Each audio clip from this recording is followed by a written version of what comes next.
Hey guys, subscribe for daily content. And if you're shopping for gear, make sure you check out the description for the newest items at some of the very best online retailers. There's also links for some of the items that I personally recommend. Thanks! What's going on YouTube? Metal Complex here, and today I've got a short little knife review slash knife overview to share with you guys. This is the new Civivi Sendy. Now this comes in a couple different blade configurations. I think it's called a spay point, and then this more classic, almost like Victorinox drop point configuration, whatever you want to call it. The interesting thing about this knife is that it comes with tweezers, very cool, and also a metal toothpick, which is handy. Probably not going to be the thing that drives secondary market sales, but it's cool. And it's so weird to me that we don't see that. This is so easily implemented. It's so weird to me that we don't see this more often. Yes, the retention holding those things in is very good. I think this was a smart move. And I also think this knife is going to fly under the radar for a lot of people. This is not an expensive knife. It's a budget knife. And I think the price is reasonable. And I'll tell you guys what I like. It's going to be a short review. It's going to be pretty straightforward. But truthfully, I'm going to recommend this knife. I just think it's a good setup. It's a smart setup. And I think there's plenty of people out there who probably didn't know that they would like this. So I'll link this right down below. You can check it out if you want. It does help my channel when you use those links, but that's entirely up to you. Thanks to Civivi for sending this in. Thanks to my patrons for supporting me. And please make sure to follow me on Instagram at metal_complex. Let's go ahead and measure this knife. The overall length of the Sendy is coming in at 6.5 inches. Blade length is about 2.75. Cutting edge is coming in at 2.5. How about some size comparisons? Any custom scales you see in this section can be found under Original Goat and others down in the comments section. Not the comment section, the description. This is a small knife. It's incredibly similar to like the size of, you know what? Do I actually have that? Yeah, I do. I have a Victorinox Cadet right here. My old Cadet from the early days in the channel. It's actually a little bit bigger, but you can see here, this is clearly meant to be kind of a Victorinox-y modern kind of, like this is the profile that they're going after, right? So there's a good size comparison there. Boy, that thing has seen it. Let's put it up against the Spyderco PM2 and the Spyderco Para 3. There we go. And then last but not least, let's put it up against the Benchmade Griptilian, or in this case, the Ritter Hogue and the Hogue Deca. So how's the action on this guy? This is another thing that I kind of, it surprised me that I liked it, because I don't, flipper tabs like this, like they have to be done perfectly in order for me to like them. Number one, the cutout for the lock bar is just great. It makes it very easy to disengage, right? Now you got to kind of get your finger out of the way, unless you don't mind the blade coming down on your fingernail, which truthfully, it's not a lot of blade, so it probably won't be a big deal. It's just like this straight up horn. So I'm going to flip it the only way I know how, the only way that I think you're able to. You can't really push button it, and it works flawlessly, exactly the way that it should. It's a little nub, looks like it might be sharp, not really. It's jimped. It does exactly what you want it to do. That's all I can ask. Outside of that, it's typical Civivi action, very good, very easy to manipulate.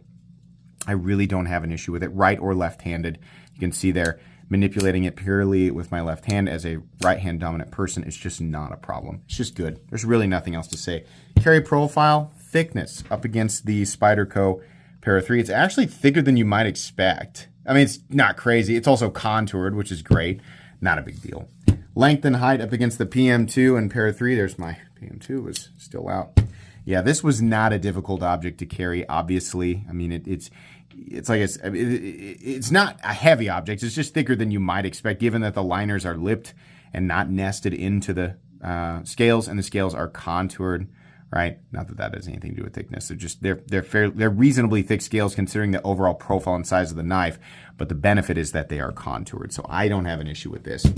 Materials. We have Nitro V. I think, almost certain that it's Nitro V.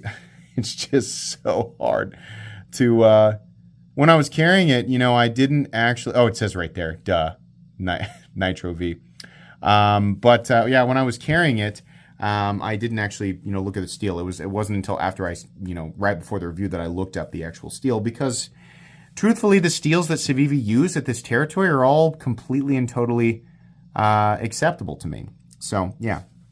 Now, you probably noticed the What Is Up, Guys logo right there. And so if you didn't know, this is a bend design, which is pretty cool.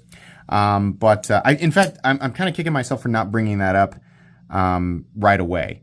Yeah, that's who designed this knife, which is really cool. So if you don't know who Ben Peterson is, then definitely check him out. He's an awesome guy. So anyways, the rest of the materials here, we have, like I said, Nitro V for the steel. We have a forest green micarta for the scales here. It does come in a few different colors, and then we have steel liners.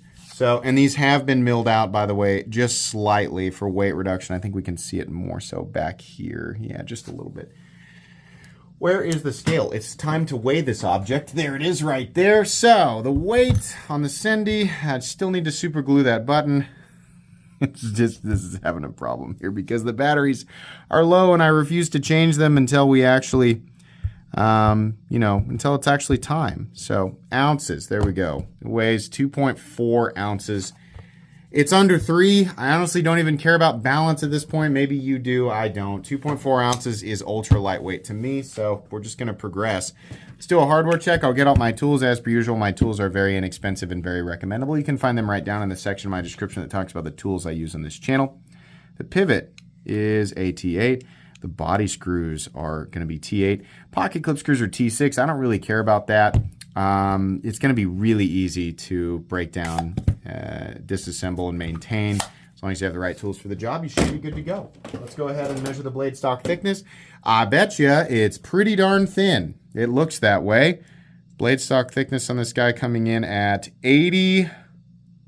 Well, it's probably 85,000. There we go. It says 86,000. It's probably 85,000. It's very thin. Going to be a slicey, light-duty pocket knife. Let's go ahead and move into the meat and potatoes. There's not a lot to say here, guys. This is a classic knife profile that's been sort of translated into a more modern build, I guess. But you know what? It works. Sometimes that works and sometimes it doesn't. This is going to be kind of your basic knife task knife. You know, you can keep it on your person. You can keep it in this is the type of knife that I keep in that tray in my truck. But I just love the fact that you have a pair of tweezers. Now, a lot of people say, well, whenever I get knives like that, I always lose the tweezers. Well, I think that's kind of an individual thing. You know, my suggestion to you would be put them back when you're done.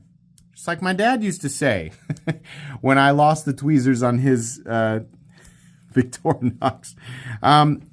Whichever one is on the side of the pocket clip, because the pocket clip is reversible, that one's going to be a little bit harder to dig out, right? So considering, I mean, I don't know about you, but I don't like the idea of putting a metal toothpick in my mouth. I don't like the idea of metal scraping against my teeth. Some people aren't bothered by it. I feel like I would use the tweezers more often. I get a lot of the burrs and the stickers around my property, and man, I am always getting those things in my hand. Usually, I'll just kick them out. A lot of times, my dad's hands are so rough that he'll take his fingers and pull them out and just crush it because his skin is so calloused and dead, and it always cracks me up. My skin is despite having calluses, my skin is soft enough that it still punctures my fingers, right? So I can't just pull it out with my hand. So I'll get my knife out and kick it off, you know, or something like that. Every now and then a little piece of it breaks off in my fingers. A lot of times that happens when I'm pulling weeds, right? So spring, summer, right? It's just a lot. It's really nice to have, and yeah, you can dig it out with the tip of your knife, right? Which is a lot of times what I do. It'd be really nice to just have a set of tweezers just handy right there. So that's a cool move. I like that. And you know what? If you don't like it, well, it's not in the way. If you're not going to use it as much, it's not in the way. And I don't feel like this knife is priced that far outside of what Civivi normally does, right? Maybe a little bit. Not bad though, right?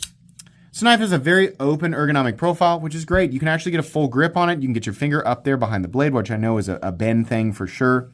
There's not a lot to warn you before you ride up on the blade if your index finger is right here. But then again, you're probably going to be paying attention if you're using this knife because you're probably not going to be using this knife for anything ultra serious, right? You're just going to do quick cuts with it. Flat ground, classic blade. We have just kind of a dark tumbled finish on it. Super slicey, very thin edge. I don't think I need to demonstrate, right? We can see that there. Nitro V, don't have a problem with it. I think it's a fine steel. I think it's perfectly acceptable at this price point. That's pretty much it. There's a little bit of jimping up here on the spine. The knife's lock is solid enough to where a few light taps are not going to do anything. And that's really all the more I expect from something like this.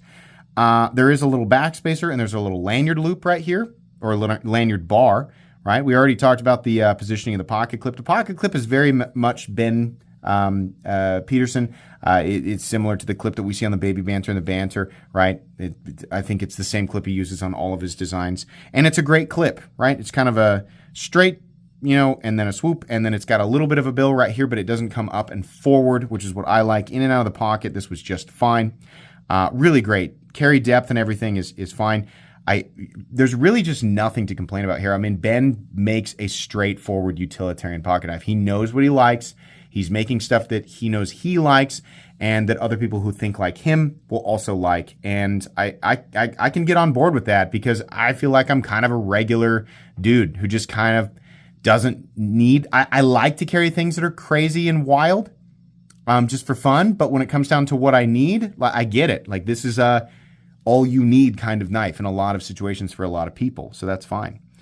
Like I said, flipper tab, great.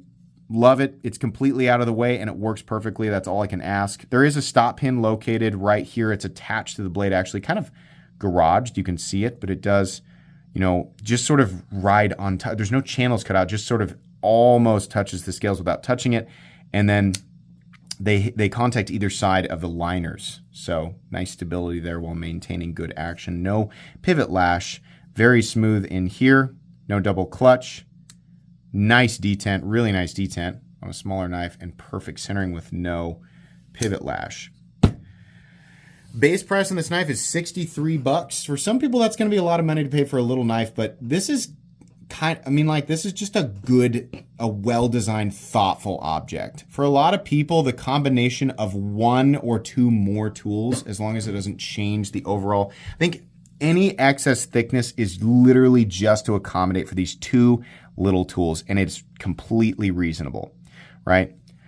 Knives that come with just one more tool oftentimes are substantially thicker than other standard pocket knives. Most of us, we really just prefer a blade, but if you like the idea of having tweezers and a toothpick, the toothpick is much less useful for me, but sometimes, right? Sometimes I eat chicken in my truck.